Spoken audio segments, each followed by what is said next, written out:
pass the word to Alex Franklin, who is going to chair this keynote session. Thanks, Hilda. Okay, it's with great pleasure that I chair now this keynote session. And I say it's with great pleasure because it brings together many of the things that I'm struggling with, and struggling with very much only from the idea of sort of trying to look at them from an academic perspective. And what we have an opportunity today is to have two presentations, but then also a collective discussion with people leading for who engaging people in change is absolutely at the heart of what they're doing. So I welcome Päivi, Raivio, I apologise also for my terrible pronunciation, Marko, Ulvila, and they're going to talk to us about their work. And there's quite a few in this room, I think, who position themselves as scholar activists. I think, Marko, looking at your profile, I would position you maybe as an activist scholar, where you're providing and reflecting on the work that you're doing on the ground.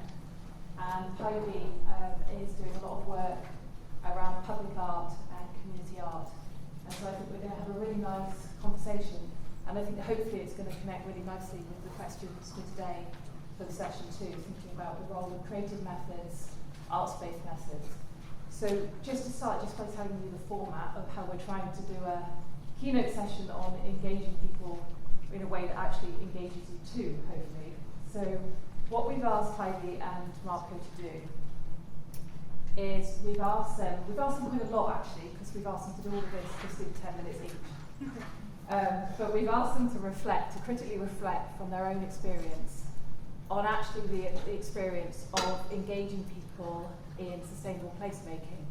And actually not just, the sort of idea of doing this obviously is unproblematic, we all know that it isn't, but really thinking about what are the opportunities, but what are also the challenges. So how do you avoid doing it in a way which just ends up with some sort of form of gentrification or some other sort of neoliberal output? How do you actually sort of do it in a way in which you're not just empowering the already empowered? And how do you do it in a way which actually really is making a difference on the ground, but trying to sustain that difference over time? And what we've asked them to do is to talk, hopefully stimulate some discussion for 10 minutes each, but then hand over to you guys, which is why you're in nice sort of bendy rows. So we're going to go straight on with that if there's any clarification questions, but go straight on to asking you in groups of 4 or 5, in the sort of bendy groups that we're working in, to reflect from your own experience. And I'm really hoping that's going to bring together a sort of transdisciplinary science opportunity where we've got a mixture of academics and practitioners in the audience. And then during this time, we can actually talk and reflect, but also hear back about some responses from Päivi and Marko at the end. So, starting with that, if I'd like Päivi to kick us off.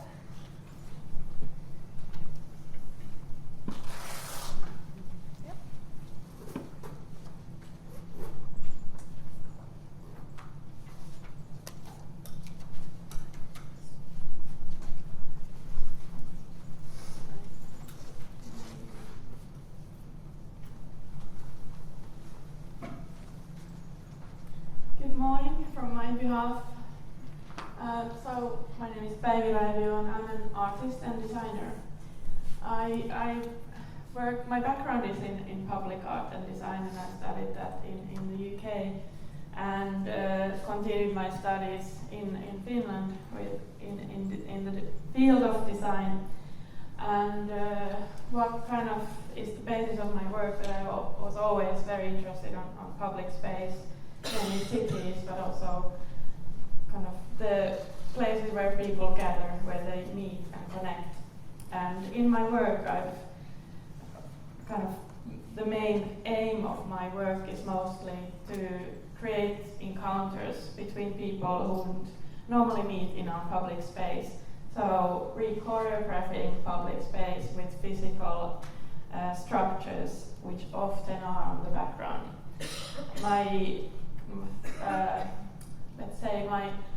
During my studies, I got engaged with the NGO called Dodo, which is an environmental NGO based in Helsinki. And we started this urban gardening movement in 2008. And I kind of got a lot from that to my own practice, at how to engage people in direct action and urban gardening felt like a good tool for people of all ages and backgrounds to get involved. But it also is a great tool, well, only in the summertime, but to transform a space and create this kind of a lifeline, or how to say, time span of growth in one place. I'm currently working in various projects, mostly with cities and municipalities, but also with architects, and also my own artistic projects. Most of them have the themes of greening cities or looking at our public spaces in different ways. I'm also lately been more interested in rural placemaking and what that is. And we have a project cooking up with small rivers and kind of working with that frame. Well, here's a picture from, let's say, my first placemaking project, or actually after this project I heard the term placemaking, and when I was invited here it was the first time I heard of sustainable place shaping, and I really like these kind of categories, because I feel like I can tick finally a box where I belong with my work. But this is a project from Raivio where it's called Sense and Place, Tunne plus Tila. And the idea here was to activate this public space around this neglected house owned by the city. And the idea was that the main aim was to kind of bring the future of this house to as a topic of discussion, but I didn't want to approach it directly, but more indirectly, and to first bring people in this wild big garden, and then kind of, how do you say, like indirectly focus on this house, which is in the center of Rauma.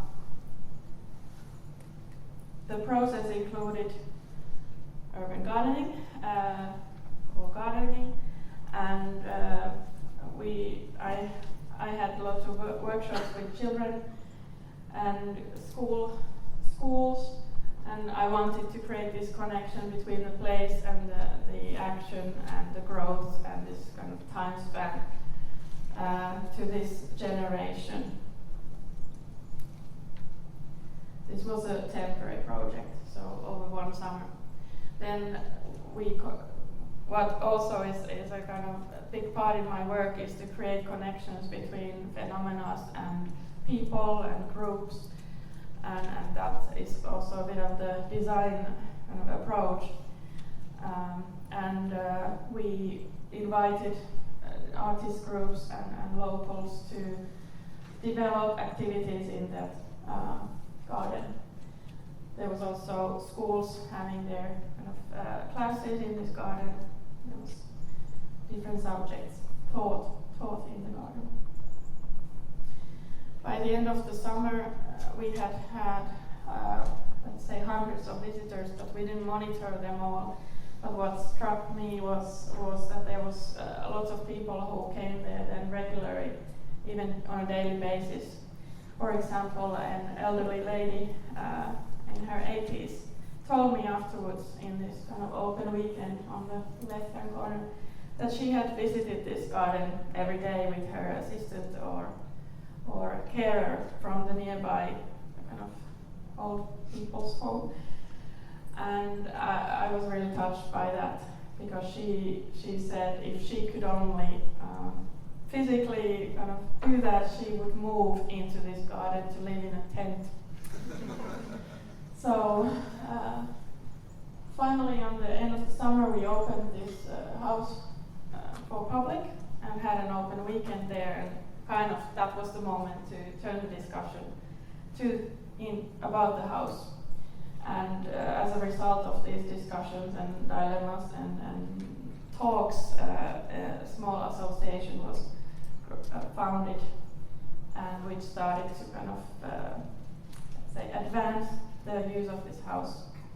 And after a few years, it was renovated from the outside the facade, but there's problematics. And I'm not going too deep into those, but it's a continuous process as the city owns this house and renovation costs are lingering around. Many of my projects are to do with, like I said, re-choreographing spaces, and here, let's say in brackets, a troubled square in an eastern Helsinki district of Merirastila was transformed with this friendly obstacle, which also utilized gardening as a tool to make a visible action throughout the summer. But what was mainly the kind of main concern or aim of this project was to bring people there who are kind of existing surrounding the square. So this square was kind of dominated with alcoholics and kind of drunken people and many kind of let's say families with children would avoid the square, and this was a project of 2 years, and with the result of, let's say, the dynamics of the square being shifted with a more inclusive overview. This particular project will be in a book by a Dutch publisher and urban developer called Stipo, and it's released in June, and it's called Our City, and I forgot what's the kind of subline. I'm often also kind of questioning the, let's say, participatory methods of what cities are practicing, and increasingly so, how are people able to make opinion about public space if they are just kind of passing by or very passive, or got used to being not asked or not being involved. And one method and approach is to make spaces where people can just simply stop and kind of, by stopping, start to form a more deeper understanding or view of a public space. And we are very talented in Finland to making, let's say, not very nice squares. They're very big and grey, and yeah. I hope to change that. One other approach of mine in our work, also with my partner Daniel Guman, we are looking at the identity of spaces or places and districts, and this was a kind of an experimental project. I'm still running encounter kiosks in the newly built Kalasatama district in Helsinki. It's posing a question of how to generate a sense of community in a newly built district, and this basically this is framing active residents. They can organize their own pop-up cafes and small events there. And here one more project from 2012, and this is perhaps an example where kind of engaging members of community are working with the city officials, and I'm mediating in between. So this was part of Forgotten Places project in Kankaanpää, where I developed an idea that the public art pieces they are kind of famous for, or they have a wide collection of public art, but it's mostly very static statues and so on, and I thought that the next project or piece could be an active one and have a more function, and at the same time youth or skateboarders from the community approached their art school, saying that they really want to take their idea further of developing a skateboarding park. So we combined these two ideas, and how could art be a skateboarding park, and so and vice versa. So we worked with the youth and city officials, and also made a one-to-one model out of snow. It was in the winter, and it actually was a snowboardable model, and it was a lot of fun. But what's important in my work is to make something visible quite quickly during the process, so that we are not just thinking, oh, this is one of these city projects, nothing happens for ages. And that actually is true, because it's still being developed. And 2019, we are now 7 years on from this, but it's actually gonna happen, I think, next year. But not on the site we intended, but the main thing, I'm happy to hear that these original participants are involved still, even though they're not young anymore. Young skateboarder. And finally, this is my latest project. We are working with in Jokela.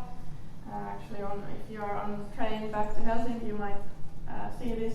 There's a chimney and so on, and it's visible to the railway station.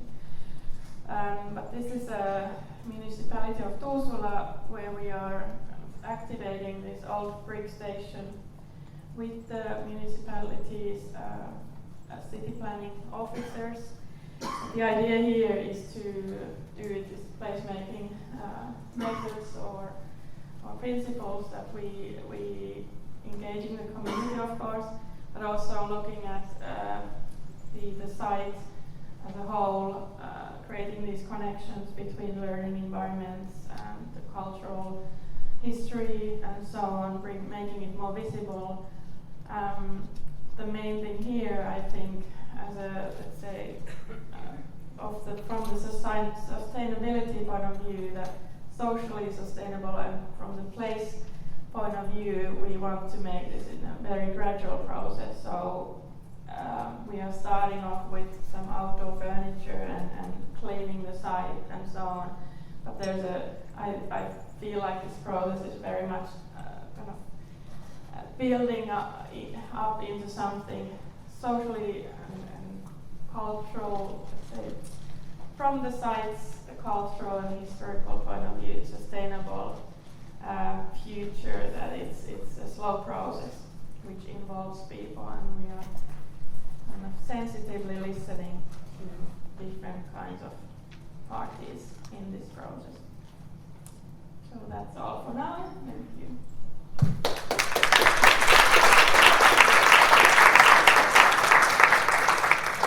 Okay, if we go straight on now to Marko, and then we can just take a couple of clarifying questions before we move over to you guys.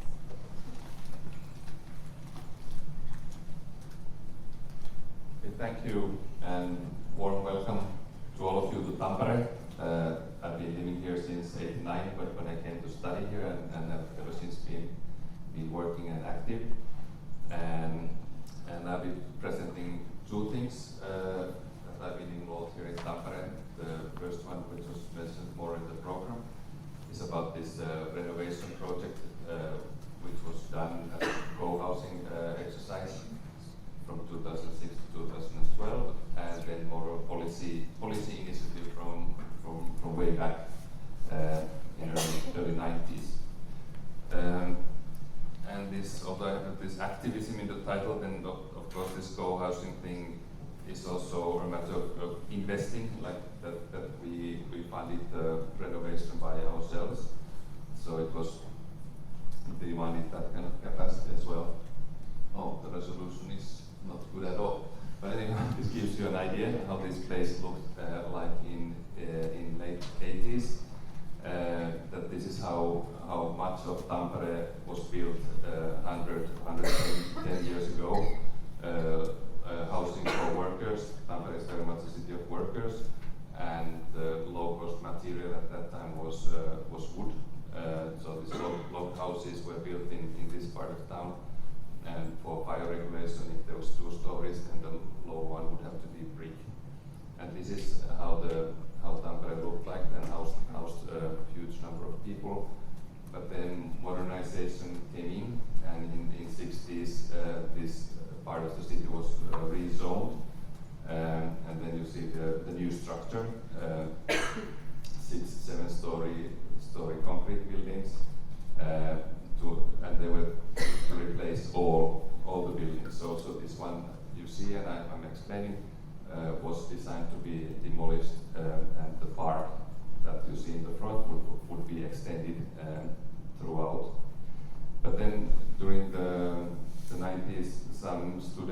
artists moved in because the rents were really low, and the owners, for some reason, refused to sell the buildings to city for demolishing. And so this argument that no, this should be protected as important heritage came up, and a movement was building up. But the city council was stubborn. They said we have committed this to be park and not an ugly rundown building or anything like that. And it was through the court process. The Supreme Court said that no, we have also legislation on building heritage. And the Minister of Environment then told the City of Tampere to protect it, and this happened in 2000. And then in 2006, this came for sale through auction. And from 2004, then people like me who had been living there and others who had interest in this kind of co-housing involving building heritage and ecological ideas, communal housing ideas, got together and then made this bid and won in 2007. So this is the group of us, and you can imagine that the building had been in a bad shape because for 30 years it was supposed to be demolished, so no renovation had been done. So what we then did had a 1 year period of planning and one year of this renovation. But maybe I go back to this still. So if we think it from the sustainability perspective, that what happened in this modernization thinking, that we had these sustainable building materials, renewable wood, and that was replaced by very energy and materially intensive concrete. And one, I would say, sad and upsetting part of that zoning was that no living space or housing space was increased. That although the buildings would be six times higher, then whatever the ground space that was vacated was basically for parking. So we had car-free neighborhood from early 20th century, and then it became sort of cars of this kind of semi-urban place in the heart of Tampere with big areas for parking. But from energy use perspective, then some more insulation, central heating, that kind of improvements were there. But so like we see, they could be done also in this way. So some works we did ourselves, like we had to demolish one structure that was really falling down, but then most of the works were through contractors, and we had to innovate quite a bit because this kind of co-housing is not that much practiced, and especially for a renovation project. So the amount of work was really huge. Like the first board of this housing society met 70 times during the first year and a half, so basically every week a meeting. So a lot of this, that way activism, people put their voluntary time in a big way, and then also their whatever funds they had. And for the social aspects, we invited one foundation which provides housing for homeless, so people with difficulties in getting home. It's QSAT to join us. So two studio apartments are owned by this foundation, and then we have 23 altogether. So the rest 21 are now private homes. And this block of houses has a history of cultural happenings, and we carry it on. This is a photo from a poetry festival that is nowadays organized every 2 years. So on those occasions we have 1,500 visitors to observe poetry. So in this way, the ideas of keeping it open for people to come and see and feel. I mean, a lot of people who come comment on, I used to live in this kind of house, or my aunt lived in the neighboring house. So this kind of memory and history aspect is something that we want and are able to keep alive. And then for ecology, they're not any big things because of the protected site, we wouldn't transform the facades too much. But there's some solar collectors, very efficient water systems, like the volume of water we use is about half of normal houses, and then some recovery of heat from air and sewer and so on.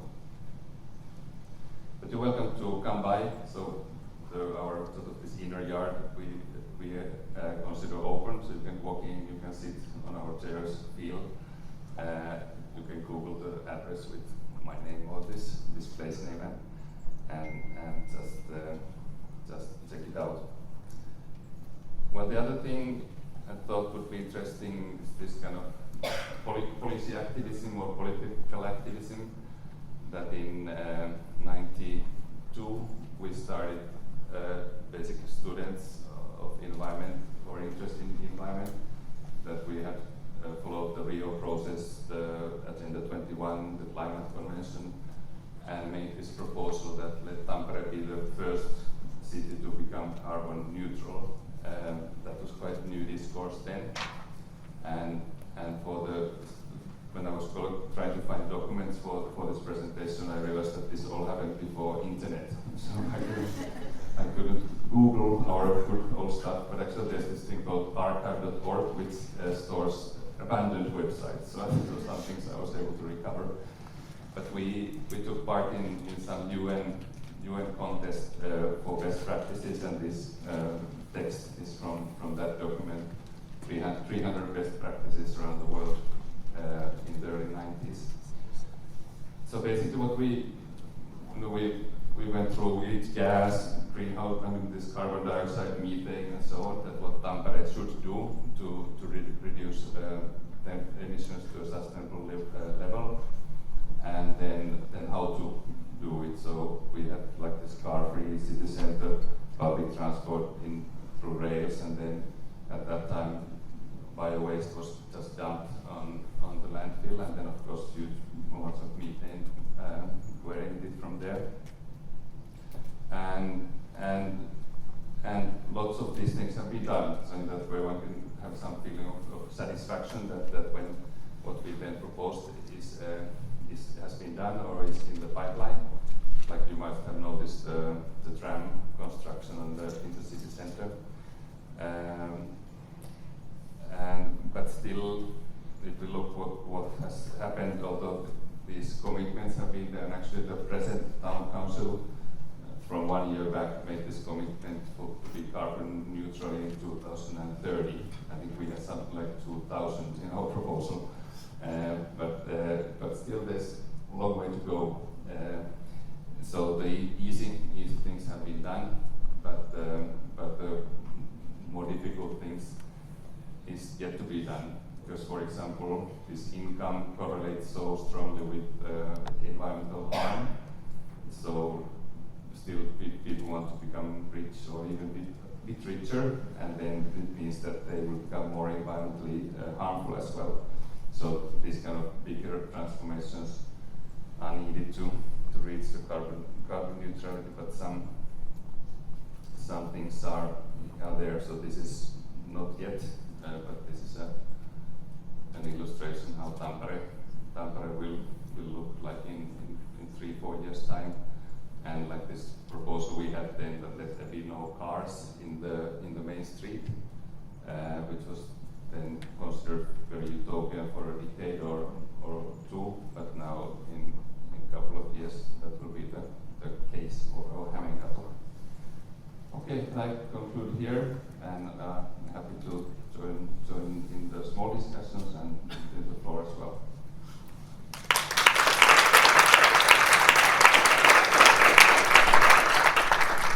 Okay, so do we have any clarification questions which you'd like to ask before we? Yeah.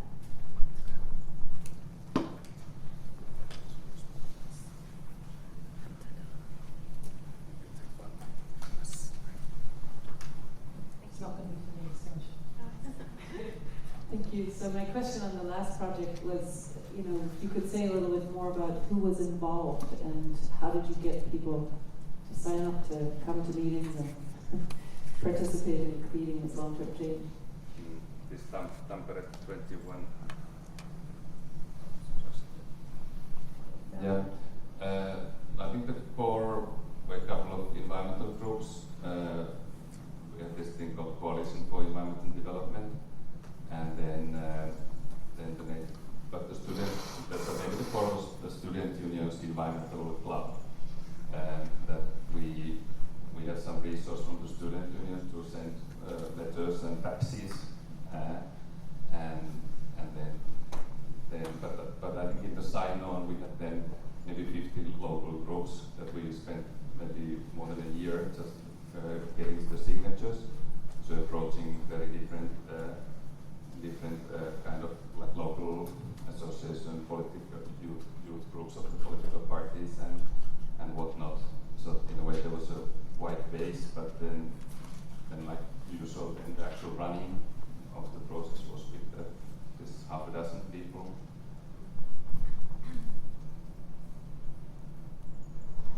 Okay, Tomo.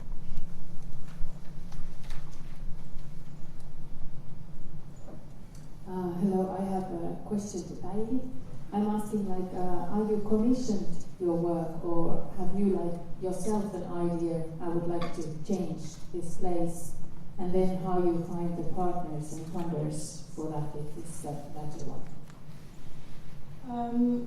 Yes, let's say some of my work is funded by the arts foundations, like Kone Foundation has recently funded our artistic work and a future work, or soon to be ready installation called Pollination Station. But for example, this project in Rauma was part of a bigger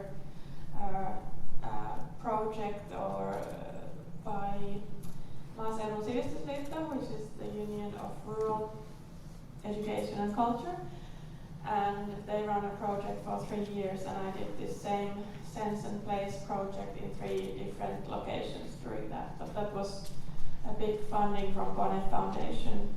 But some of the work is through open calls, like this kohtaamiskioski in Kalasatama. But now lately, a bit more also commissions are coming through as I gathered the portfolio a bit further. Let's say this Jokela brick factory is something they got enthusiastic about after seeing these projects, for example, in Rauma.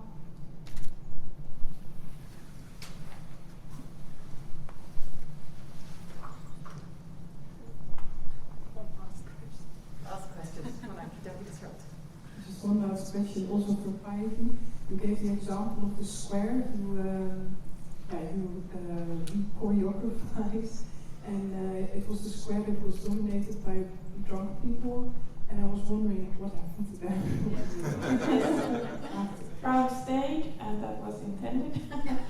So basically, the idea there was also that we're not by excluding some group or unwanted, we are kind of just widening the levels, or let's say structures that you can enter the square without feeling kind of how to say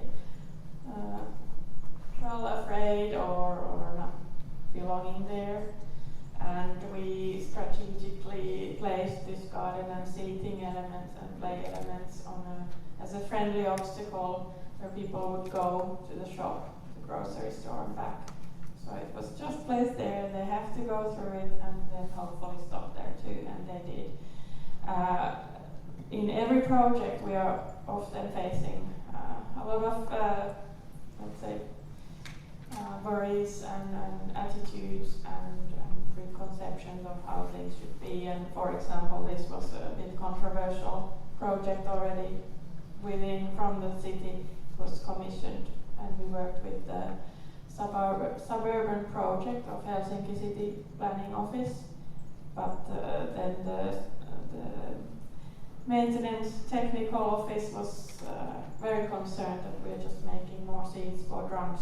So, unfortunately so, but it's a process which involves then also these kind of structures in the policy making field and bureaucracy and different offices.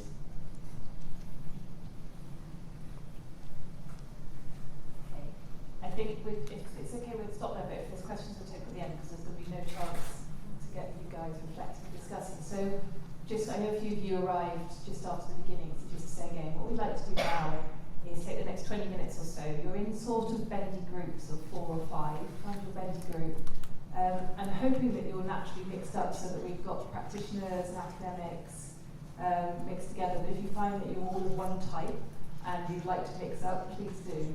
And what we'd like you to do is really think about community engagement from your current role. So what is it like to actually try to engage communities in sustainable placemaking from the bottom up, from your current role? And when I'm saying that, if your current role as a professional role is just really prohibitive, is it something that you're having to do in your own free time? So you can do it as you wish, but I would suggest that you perhaps just recap or introduce yourselves to each other in what your role is, and then, including if you're a dog.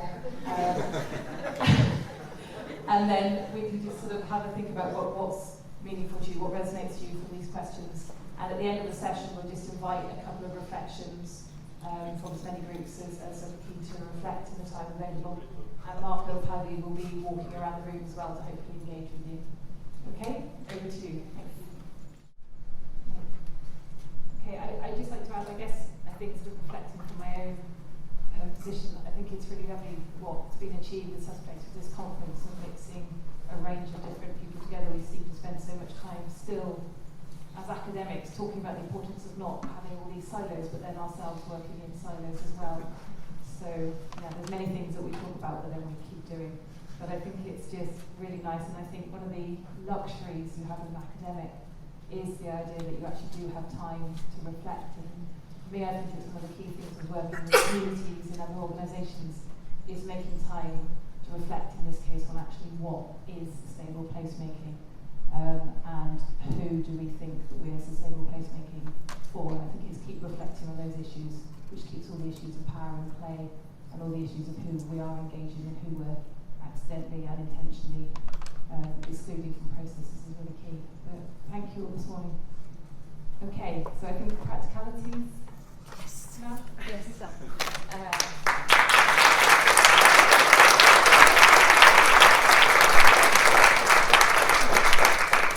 Just small tokens to thank for your contribution. First of all, we would like to share some of our experience as to arts-based methods in transformative